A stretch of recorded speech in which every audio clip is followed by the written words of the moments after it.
Welcome participants to another session of MOOC course on disaster management. I am Shahab Fazal, faculty in the Department of Geography at Aligarh Muslim University. In our previous discussions, we explored the term disaster, hazard and risk. These concepts have technical evaluation, the structured analytical procedures for identifying hazard and estimate their occurrence and consequences, given under certain conditions. The hazards and vulnerability are aggregated into risk, and risk can be subjectively or objectively analyzed or perceived. We also looked into the term vulnerability, its identification and measurements. In this session, we would further explore the term vulnerability and provide insights to various types of vulnerability. So now you are familiar with the term vulnerability, and it is being defined as the degree of loss resulting from the potentially damaging phenomena. The area may be called as high or low vulnerable depending upon, say, their geographical, geological condition and many other natural and man-made factors. Vulnerability can also be the characteristic of a person or group and their situation that influences their capacity to anticipate, to cope with, to resist and recover from the impact of hazard. Now, combining these two ideas, we can define vulnerability as the characteristic of the community who are susceptible to the impacts of a hazard and have capacity to recover from the hazardous events. So, vulnerability is set of prevailing conditions which adversely affect the community's ability to prevent, mitigate, prepare or respond to a hazard. And absence of coping strategies is also a part of vulnerability and has to be considered in vulnerability assessment. For example, living in the hazard prone locations like near to sea or river or at the base of mountain, etc. These are vulnerable locations, hazard prone locations. So vulnerability can be observed at different levels. So this brings us to the idea of scale for measuring vulnerability. The scale can be, in the geographic terms, I may say the scale can be global, it can be regional, at national level, at community or household level or even individual level.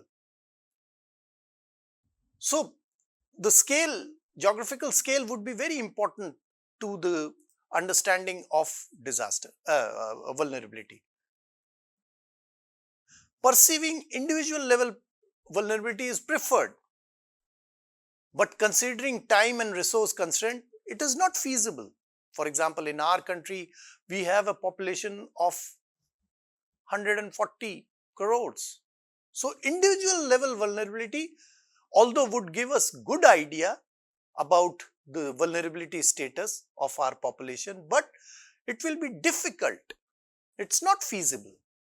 This raises the question of what should be the optimum level at which vulnerability should be measured. So, vulnerability in disaster management refers to the characteristics and circumstances that make individual or community or even system, the life system of the people, susceptible to the damaging effects of hazards. It is influenced by various factors.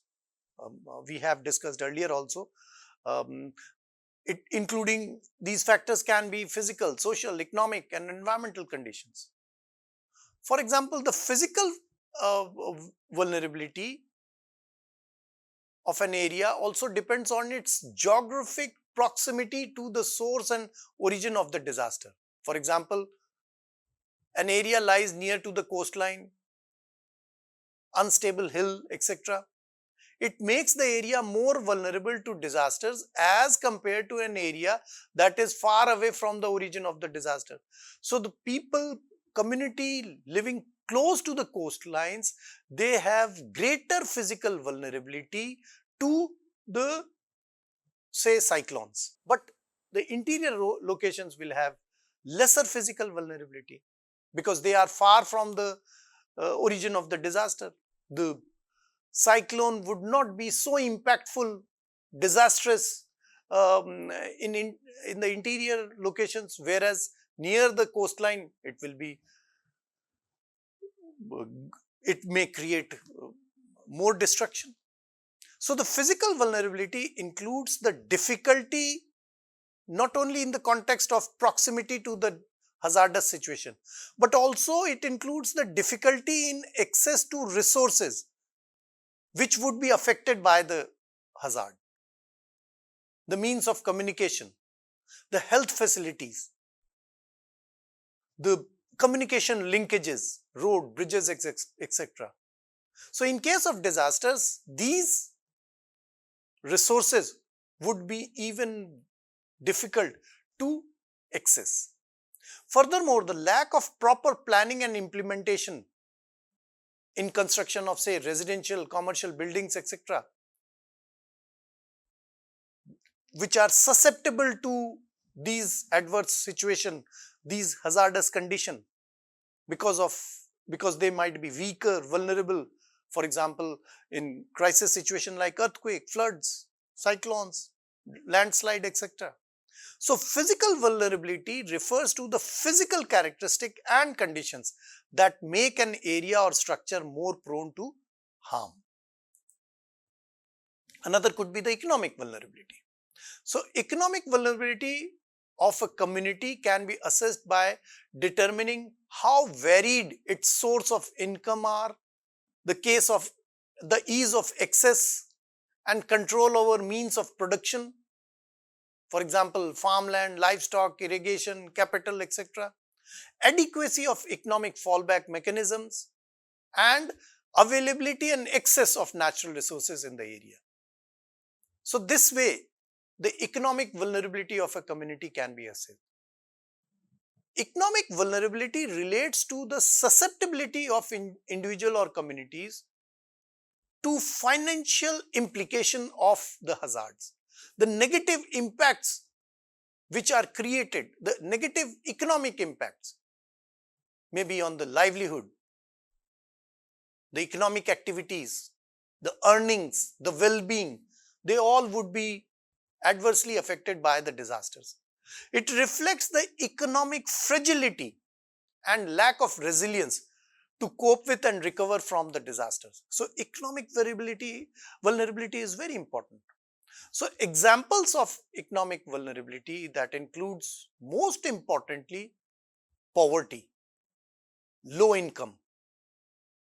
So the communities living in poverty have limited access to the resources and also means to withstand the impact of hazard or recover from the economic impacts of disasters. You see, in any disaster, in any crisis situation, the first impact is on economic activities. And that economic activity aggravate the situation, crisis situation. More importantly, another example, if I can add to the economic vulnerability, would be dependence on specific sectors.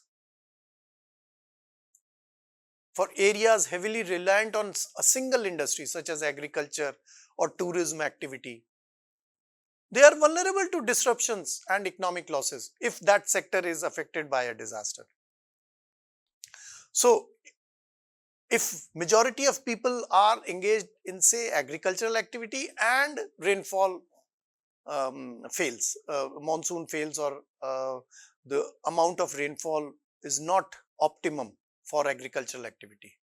So if they do not have any other alternate activity, their vulnerability would be greater in economic terms. And also, it also depends on the safety coverage. Especially in primary sector, the safety coverage is lesser. In tertiary sector, the safety coverage is a little better. I mean to say the insurance coverage. Inadequate access to the financial services. They can leave individual or social groups financially vulnerable to the impacts of any crisis situation, the disastrous situation. The safety network, safety coverage is very important and critical, which can contribute a lot to the economic vulnerability um, of the society. Social vulnerability is another dimension to the vulnerability type. Social vulnerability refers to the susceptibility of certain groups or communities to suffer disproportionate harm and adverse consequences during disasters.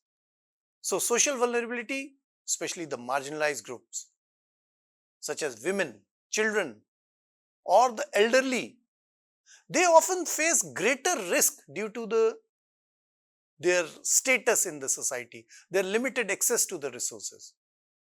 A social vulnerable community has weak family structures also. It lacks the leadership for decision making and conflict resolution, unequal participation in decision making, no community organizations, and the one in which people are discriminated.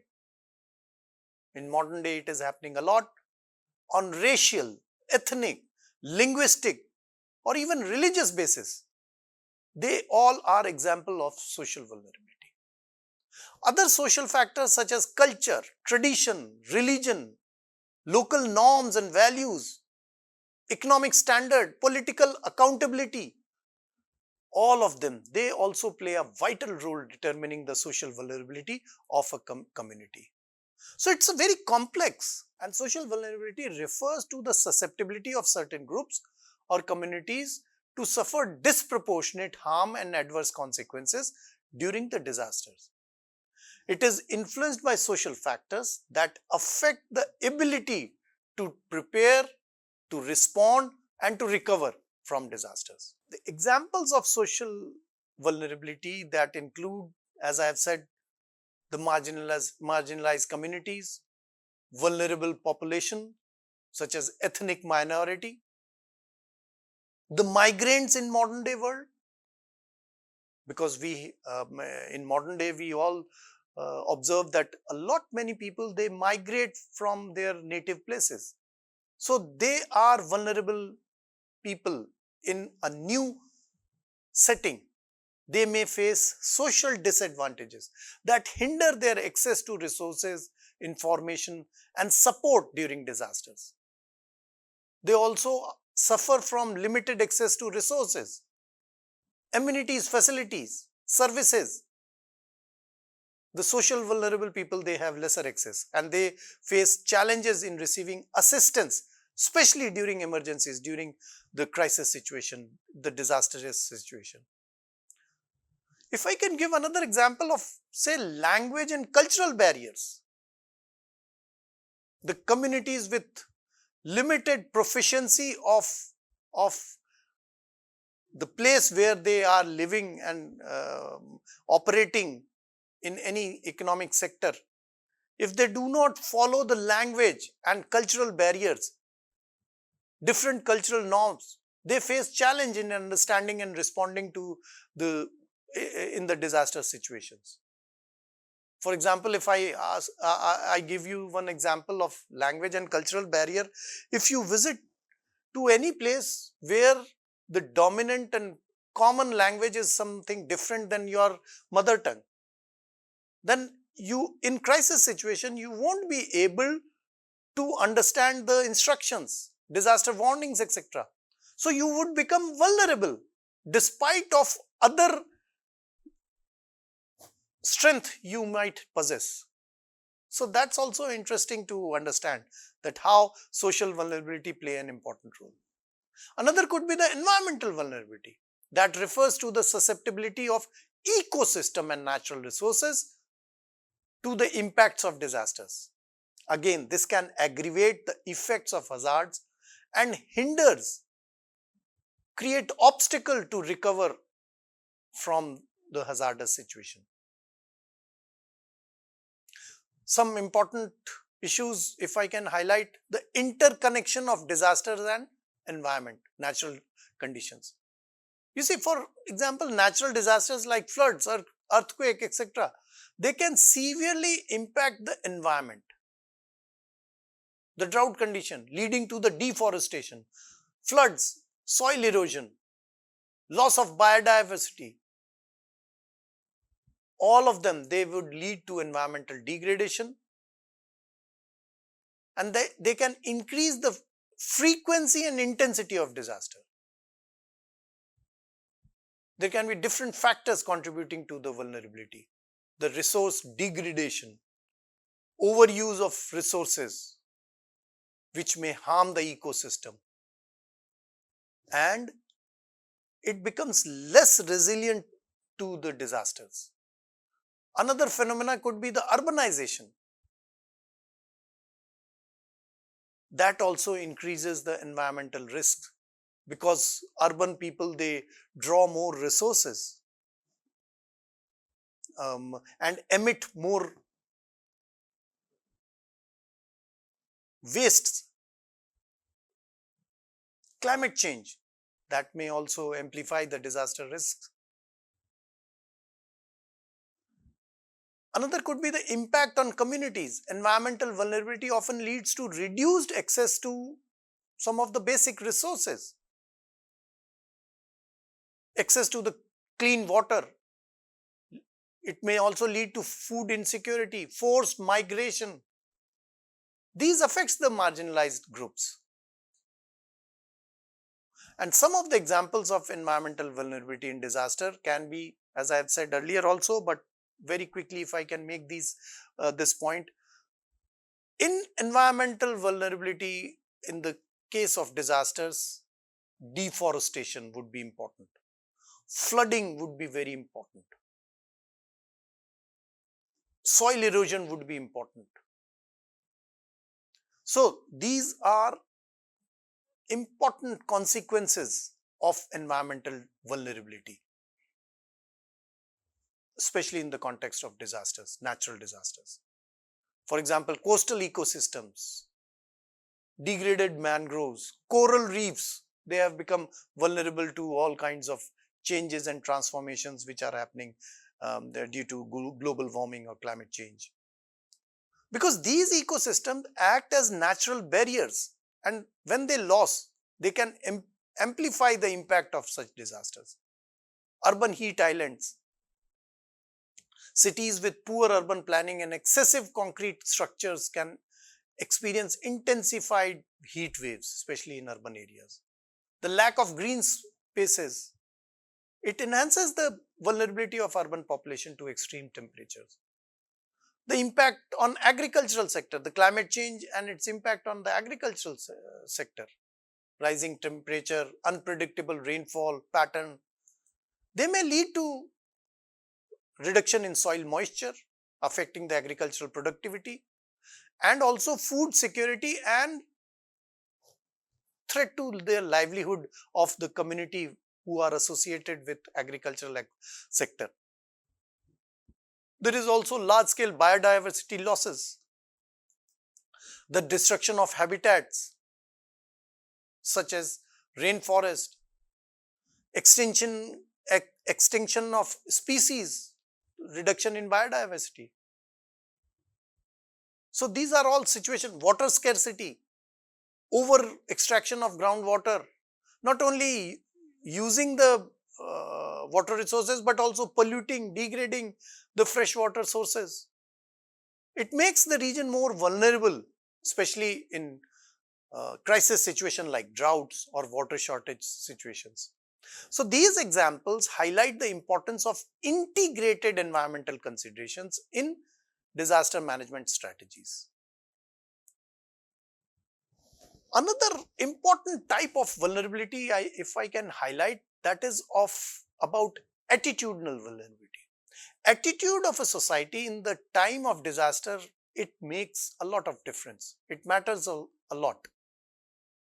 So attitudinal vulnerability refers to the susceptibility of individual or community to negative attitudes, negative beliefs or negative behavior, which hinders the ability to prepare and respond effectively to disasters. This negative behavior, it encompasses factors related to knowledge, perception, attitude toward risk and response to risk. response to disastrous situation. A community which has negative attitude towards change and lacks initiatives in life are highly vulnerable to the hazards. Think about it. They are more and more dependent on external support and cannot act independently. Those who have negative attitude towards life, towards system, they become victims of conflicts. They always surrounded by hopelessness, pessimism, and that reduces their capacity, their response to cope with disaster. If I can give some examples of attitudinal vulnerability, that includes, for example, complacency or denial.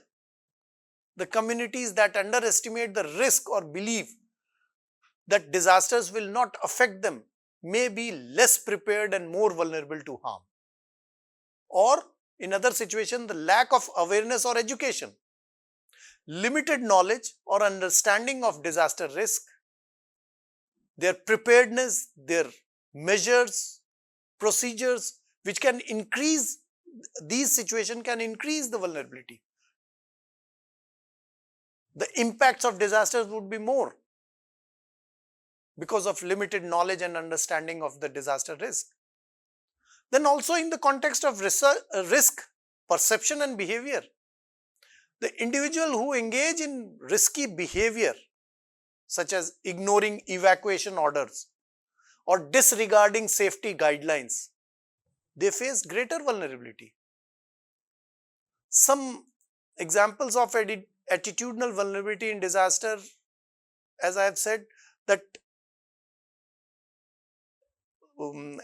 complacency or denial, resistance to change. Overconfidence may also be one important attitudinal vulnerability. Individual might overestimate their ability to handle any disaster situation, ignoring the signals and believe that they can manage the situation. Lack of awareness. Cultural beliefs. In some cases, cultural or religious beliefs, they may also discourage people from taking evacuating actions, preventive measures, and that result into enhancement of their vulnerability.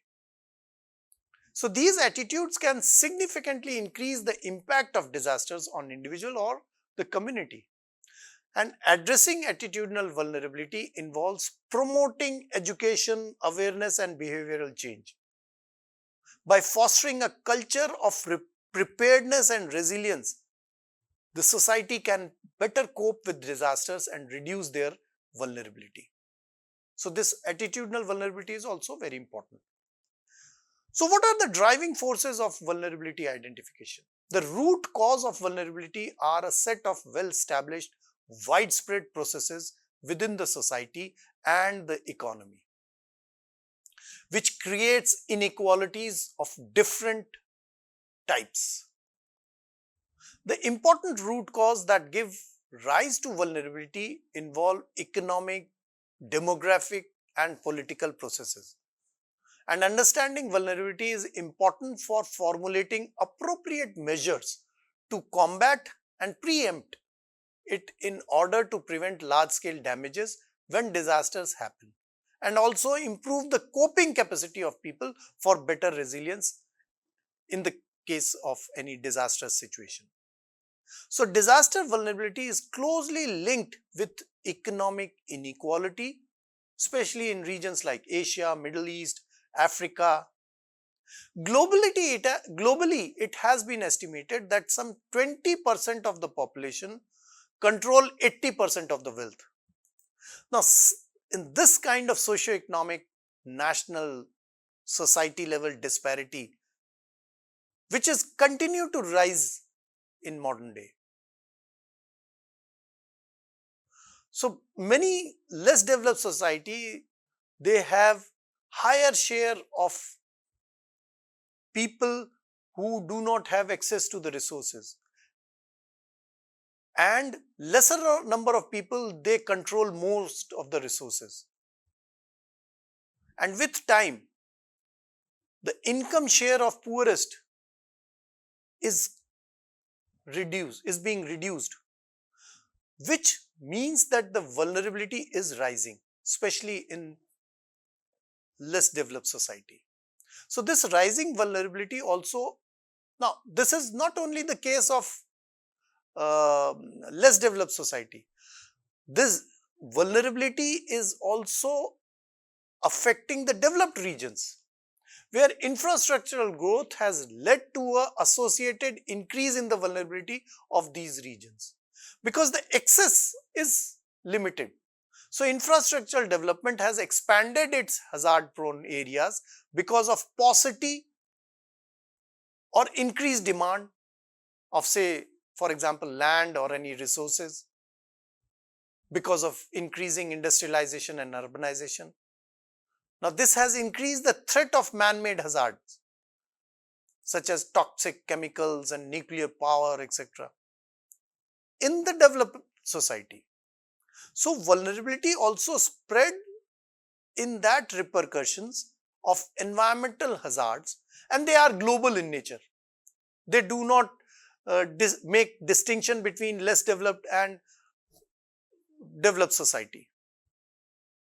International trade, it is also dependent on inputs from different countries who create the demand. So dependent on industrial inputs, agro-based industries in poor regions, the world are badly affected of non or reduced availability of inputs. So here I want to highlight that it is not only the less developed society who have greater vulnerability, but the developed society also, because of their level of development,